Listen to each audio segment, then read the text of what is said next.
Level 1. Raspachin. You're 14. The smell of aviation fuel and rotting vegetation makes your eyes water constantly.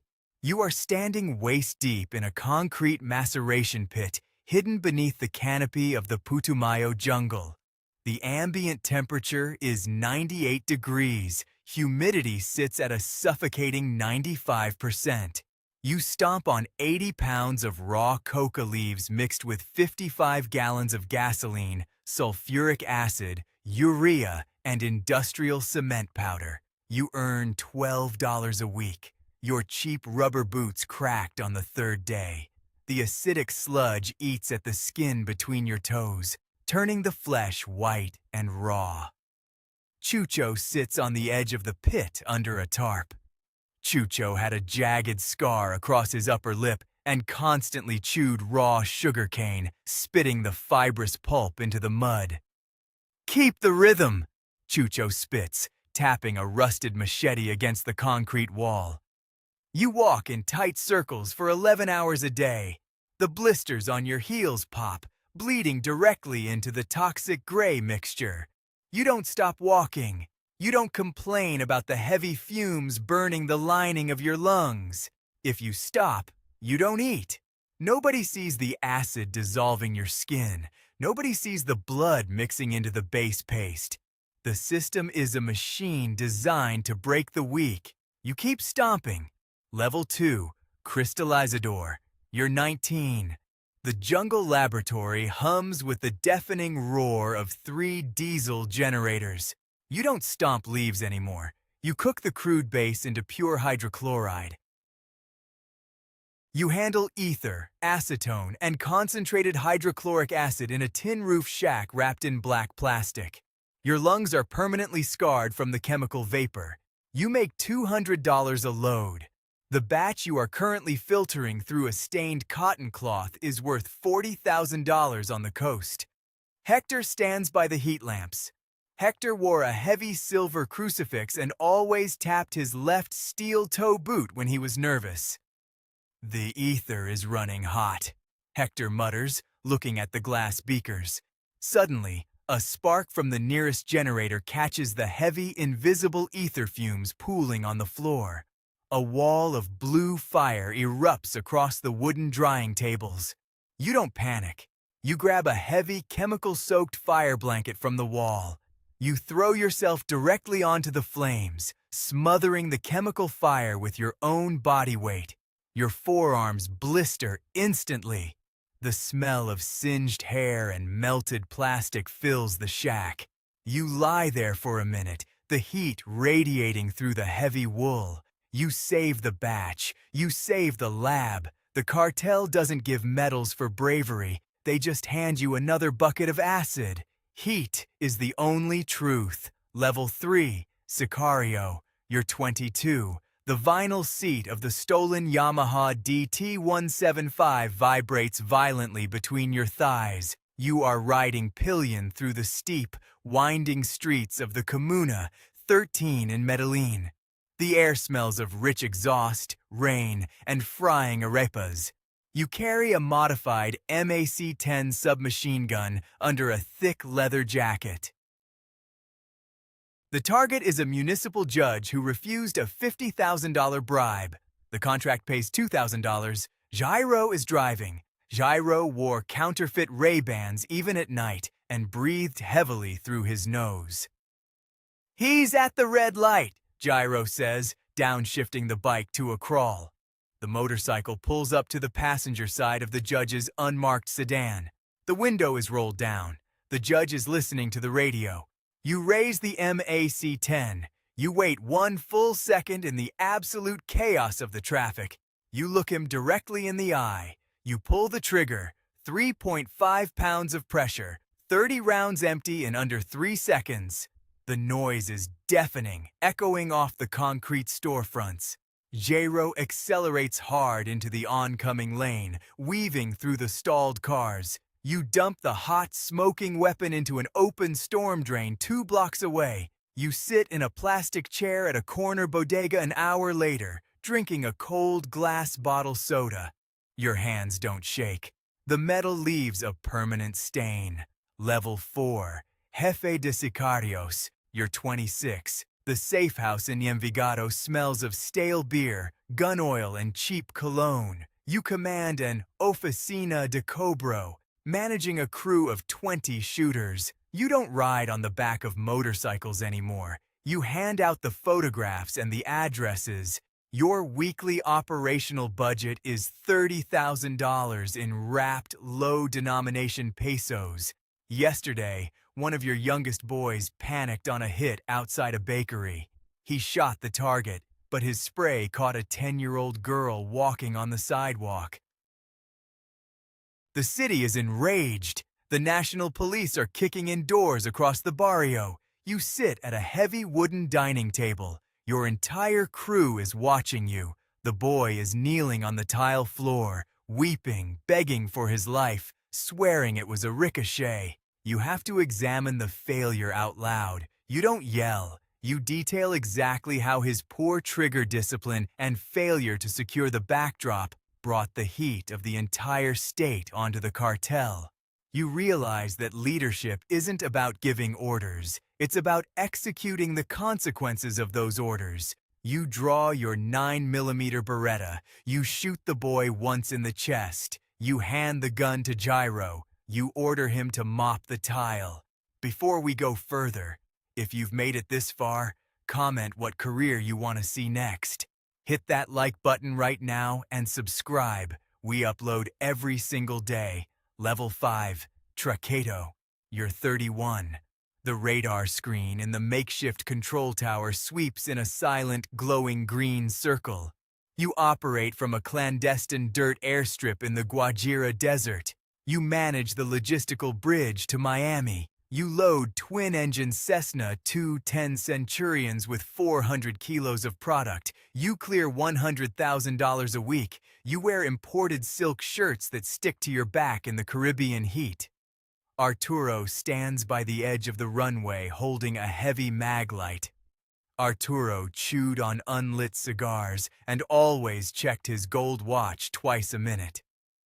The Federales are running a coastal patrol at 0300, Arturo whispers over the radio static. You have a pilot in the air over the ocean. He is carrying $8 million in cargo. He is low on fuel and the patrol boats are converging on his radar signature. You have two options. Tell him to land on the unlit strip in total darkness and risk a fatal fiery crash, or tell him to ditch the plane in the ocean and lose the entire cargo to save himself. You look at the black sky. You pick up the heavy VHF radio. You order him to ditch the plane. You listen to his terrified, rapid breathing before the transmission cuts out permanently in a burst of static. You wipe the sweat from your forehead. You buy another plane. Level 6. Lavador, you're 36. The accounting ledger on the glass desk tracks $12 million in physical shrink-wrapped cash. You are sitting in an air-conditioned office in a high-rise in Cali. You launder the street money through legitimate construction firms, nationwide pharmacy chains, and massive cattle ranches. You wear Italian suits that cost $3,000. You haven't seen the actual white powder in 5 years. You are auditing a subsidiary concrete business. You find a microscopic discrepancy. Someone is smurfing 2% off the top of the concrete company's deposits. It amounts to $400,000 over 6 months. Silva sits on your leather couch. Silva had a heavy asthmatic wheeze and never unbuttoned his suit jacket. The manager is a nephew of the regional boss, Silva wheezes, tapping a pen. You have to confront him. You invite the manager to a private dinner at a high-end steakhouse. You don't bring weapons. You just slide the highlighted ledger across the white linen tablecloth. You watch him stop eating. You let the absolute silence of the private room suffocate him. You demand $800,000 back by Monday morning. You don't raise your voice. Fear is a spreadsheet. Level 7, Lugarteniente. You're 42. The hacienda spans 5,000 acres of prime Antiochian farmland. You command 300 heavily armed paramilitary men. You are the right hand of the cartel's central founders. You bribe generals, Supreme Court judges, and regional politicians. Your personal net worth sits at $40 million. You sit on a shaded veranda, drinking ice water from a crystal glass. A rival cartel from the south is aggressively encroaching on your New York distribution routes. They bombed one of your legitimate pharmacies yesterday, killing 3 civilians. Diego stands by the marble pillar. Diego wore thin leather gloves indoors and only spoke when asked a direct question. "They want a meeting," Diego says softly. "The southern bosses want to negotiate. They demand you hand over the Sicario commander who killed one of their cousins in retaliation, a man who has been fiercely loyal to you for 15 years. You have 2 bad options. Hand over your loyal soldier to be tortured and dismembered, or refuse and ignite a total war that will cost thousands of lives and millions of dollars." You look out over the rolling green hills. You nod to Diego. You give them the soldier. Loyalty is a liability. Level 8. El Socio. You're 48. The boardroom of the luxury hotel in Panama City is swept for electronic bugs twice a day. You are a full partner in the organization. The cartel generates $60 million a day in physical cash. You own politicians at the national presidential level. You are currently fighting the looming extradition treaty with the United States. Minister Ochoa sits across from you. Ochoa sweated profusely regardless of the temperature and constantly wiped his hands with a linen handkerchief. "The president is going to sign the treaty," Ochoa stammers, refusing to meet your eyes. "The government is buckling under American diplomatic pressure. If the treaty is signed, you will die in a concrete Supermax box in Colorado. You have to authorize a campaign of absolute terror to force the sovereign government to back down." You look at the minister. You tell him in a flat, dead voice that if the treaty passes, you will bomb commercial airliners, shopping malls, and newspaper offices. You will burn the country to the ground. You slide a briefcase containing $2 million across the mahogany table to him. You walk out of the room. Terror is a negotiation tactic. Level 9. El Capo. You're 55. The private estate holds a custom zoo, an operational airport, and a private army of 1,000 men. You are the undisputed king. You control 80% of the global market. You dictate the macroeconomics of 2 continents. Your face is on the cover of international magazines. You sit in a heavy leather chair by the Olympic-sized swimming pool. The Minister of Justice has openly declared war on you. He is seizing your properties. He is seizing your planes. He is freezing your front accounts. El Chino stands by the diving board. El Chino had a silver front tooth and breathed loudly through his mouth. "The minister's route is confirmed for tomorrow," El Chino says. "You have to order the assassination of a sitting cabinet member. It will plunge the entire nation into a state of siege. The military will hunt you. The DEA will hunt you." You look at the clear, perfectly still blue water of the pool. You pick up the encrypted radio. You give the order to strike the motorcade. You declare war on the sovereign state. The water reflects the sun. Level 10. El Fantasma, you're 62. The rusted tin roof of the safe house in the Medellín slums leaks cold rainwater directly onto the dirt floor.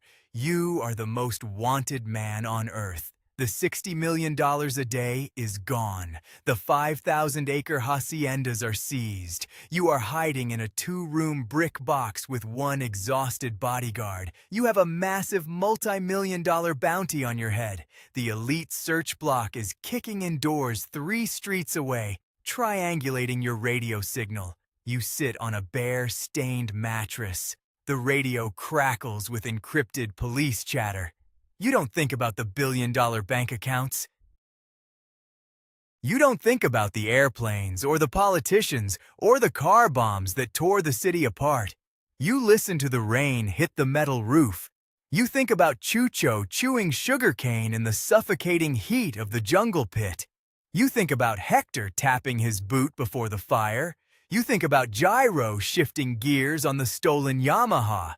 You sit alone in the freezing dampness, realizing that you spent 40 years building an empire of blood and fire, only to end up exactly where you started, in a lightless box, hiding from the world. You were never the story. You were the structure. Quiet was always the goal. You just didn't know it at the start.